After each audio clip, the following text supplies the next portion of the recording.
Hi, thank you for taking the time of checking out my video about the 2015 Kona Pro Rankings. But before we delve into that, a quick word about myself. My name is Thorsten Radde. My main site is tryrating.com, where I analyze the results of professional Ironman distance races. And analyzing means that I have a look at how athletes and courses are doing, who was fast, who was slow. I do some predictions for upcoming races, and I also follow closely the Kona qualifying for the pros. And that's a lot of information that needs to be processed there. So let's delve into that a little bit more. The system that we're looking at is called the Kona Pro Rankings, or KPR for short. That's the system that determines the pro qualifiers for Kona. It was first used for Kona 2011. It was changed a little bit over the years, but more or less the same rules are in place. If you want to have some exact information of how the system works, there is a text on the Ironman website. It's a little bit hidden. I think it's results, pros, and then qualifying.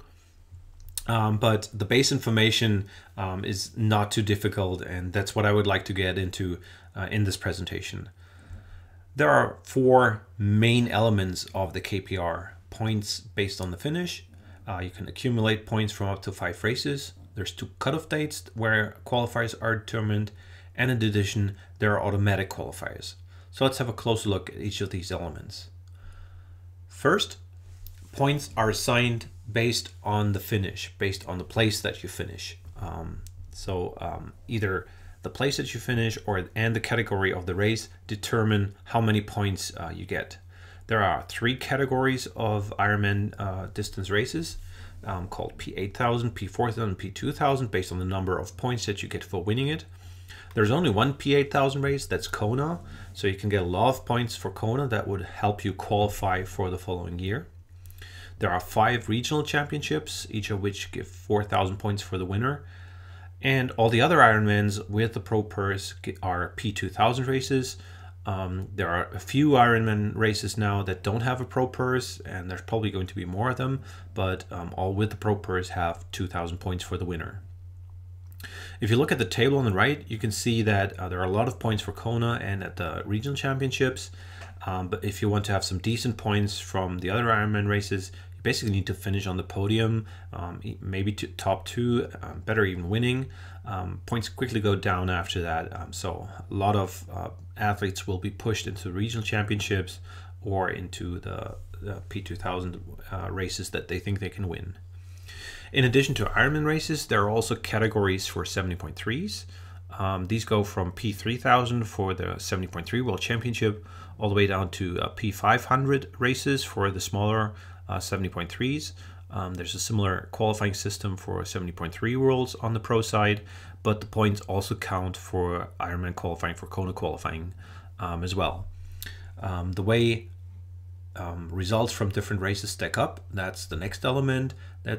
You can accumulate points from up to 5 races, and not just any 5 races, but there's a couple of rules that govern that. First of all, there's one mandatory race that you have to have. You must finish one Ironman outside of Kona. So even if you finish Kona and get points for that, that would count for qualifying. You still need to finish one Ironman outside of Kona to be ranked in the KPR. So that's slot A, the mandatory Ironman. Slot B, you can finish any Ironman, so including Kona, and the points you get from there would be assigned to your slot B. Then you have 2 slots for 70.3 races. Any 70.3 races, any points that you get there, you can assign to the slots C and D. And there's another slot, slot E. Basically, that's the leftover one. Any Ironman or 70.3 race that you raced in addition to that, you can count the points there for your total. As you can see, that's 2 or 3 Ironman races or 3 and 2 70.3 races that count to your total. You can race less if you want to, except, as I said before, you have to have at least one Ironman finish. You can also race a lot more, so if you have, like Pete Verbrusek, like 7 or 8 or 9 races, you can count the 5 best results that fit into the requirements as laid out here. So even if you finish 7 Ironman races, only your best 3 will count, and so on. Now, once you have accumulated the points, the qualifiers are determined at 2 cutoff dates. The first cutoff date is at the end of July, and at that point, all the points from September the previous year to July of the qualifying year are added up, and the athletes are ranked. And the top 40 male athletes and the top 28 female athletes get assigned a Kona slot there. There's a second cutoff 1 month later at the end of August. So all the points from September to August would count for the ranking. And an additional 10 male and an additional 7 female athletes get assigned to Kona slot in addition to the ones that have a July slot.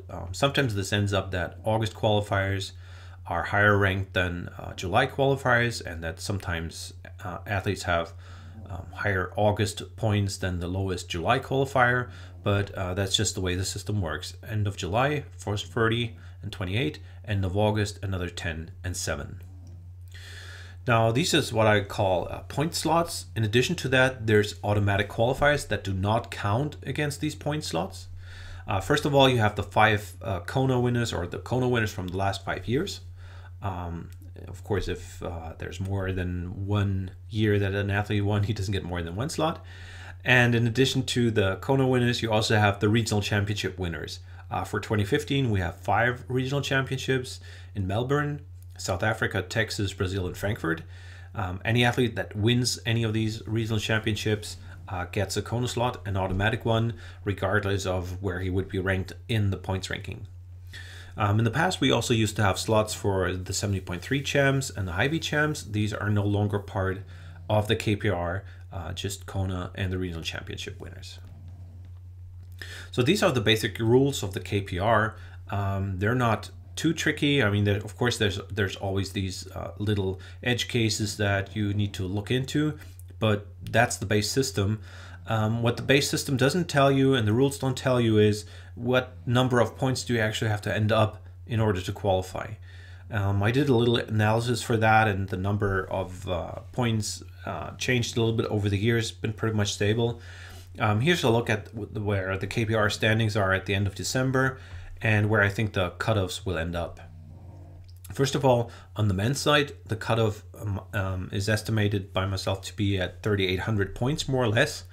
And looking at that, we already have a couple of athletes that are safe, that have more points than that, and also validated their Ironman. There's a couple of other athletes that should have enough points at this point, but still need to do their validation race. Basically, they have enough points from Kona, and if they finish their Ironman, they should have a safe Kona slot. There's a couple of athletes that are right on the bubble of where I think the cutoff will occur, and a couple more athletes that are relatively close by that might just need, you know, like another 70.3 races or so. So these are the athletes that are at this point can already be relatively safe that they make it to Kona for 2015. But you see there's a number of open slots at this point, so not much has been decided yet. And of course that's the case because there's a lot of racing that is still open. Similar picture for the women's side. We don't have anyone that's really safe and already validated, but a couple of the Kona athletes should be in a good position to go to Kona once they validate their slot by finishing an Ironman. The cutoff is going to be higher for the women at 5,100 points is my estimate, because there's fewer slots for the women. So of course they need to be placed higher up, and to do that they need more points for that. There's also a couple of athletes that are pretty close by, just need a few more points, probably going to finish another 70.3, a bigger one, or maybe race another Ironman. A lot of open slots on the women's side as well. So that's the way the standings are at the end of December 2014. Obviously, there hasn't been that much racing in January and February so far. Racing will pick up in March, early March again with Ironman New Zealand. But if you want to know more, there's a great product that I would like to tell you to have a look at. It's called the KPR Observer. Some information can be found on my website at trirating.com/KPR. Basically, it's $29 where you get an initial information package about the KPR, an extended version of what you see in this presentation. And I'll also send out frequent emails during the season as the KPR progresses, as the athletes make their slot. There's a lot of information in there, and if you're interested in the KPR and who's going to make it to Kona, that's a great information source. And of course, you can always contact me via email or Twitter if you have questions about the KPR. You can also send me information if there's any errors in this presentation, or if you want to say that you liked it. Please feel free to share this video and let me know how you think I was doing in here. Yeah, thanks for listening, and check out the KPR Observer. Thank you.